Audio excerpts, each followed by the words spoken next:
ముఖ్యమంత్రి గారు నమస్కారం. మీ రాజకీయ కక్షలు లేకపోతే మీ రాజకీయంగా మీరు వైఎస్ఆర్ కాంగ్రెస్ పార్టీ జగన్మోహన్ రెడ్డి గారిని ఎదుర్కోలేదు. చివరికి పరిశ్రమల మీద ఈ రాజకీయ కక్షలు చూపించడం మాత్రం చాలా తీవ్రంగా ఆక్షేపించాల్సిన విషయం అని ప్రజల్ని గమనించమని కోరుతా ఉన్నాం. దాదాపు 7,300 కోట్ల రూపాయలు కేంద్ర రాష్ట్ర ప్రభుత్వానికి పన్నుల రూపాయల ఆదాయం తెచ్చిపెట్టే సంస్థ. కొన్ని వేల మందికి ఉద్యోగాలు, ముఖ్యంగా కరువు ప్రాంతం, రాయలసీమ ప్రాంతంలో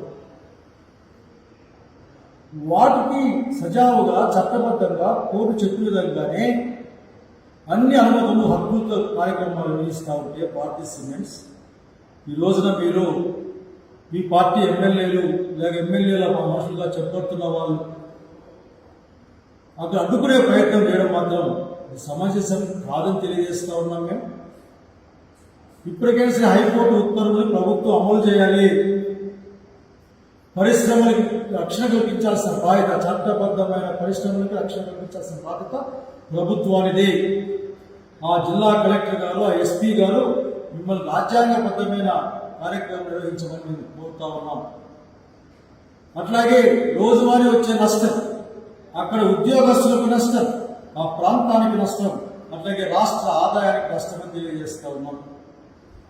ఏది ఏమైనా సరే అక్కడ ఫిజికల్గా అడ్డగించడం, ముడి సరుకులు లోపల రానికుండా చూడడం, అక్కడ పనిచేసే వాళ్ళ భయోత్పాతాన్ని పూర్తి చేయడం, అసలు భయానికి ఆ ప్రాంతంలో భయం గుర్తులు పెట్టమన్నది ఏమాత్రం ప్రజాస్వామ్య భారతదేశంలో ప్రజాస్వామ్యంలో మంచిది కాదని, కనుక తక్షణం మీరు ఆ పరిశ్రమ కంటే భారతీయ సిమెంట్స్కి అన్ని హక్కులు ఉన్నాయి, అన్ని అనుమతులు ఉన్నాయి. ఈ ప్రభుత్వాలకు, కేంద్ర రాష్ట్ర ప్రభుత్వాలకు ట్యాక్సేషన్ ఇచ్చి నిరుద్యోగులకు ఉద్యోగాల సంస్థగా డిమాండ్ చేస్తా ఉన్నాం. తక్షణం మీరు సజావుగా జరిపే విధంగా మీరు ప్రభుత్వం పనిచేయాలి. అట్లాగే శాంతి భద్రత సమస్య లేకుండా చూడాలి.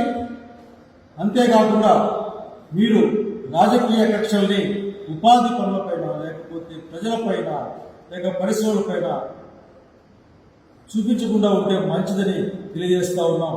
తక్షణం భారతీయ సిమెంట్ పూర్తి స్థాయిలో పనిచేయాలనుకున్న అన్ని వనరులని, అన్ని అవకాశాలను కల్పించాలన్న హైకోర్టు యొక్క ఉత్తర్వులకు అనుగుణంగా మిమ్మల్ని యాక్ట్ చేయమని డిమాండ్ చేస్తా ఉన్నాం.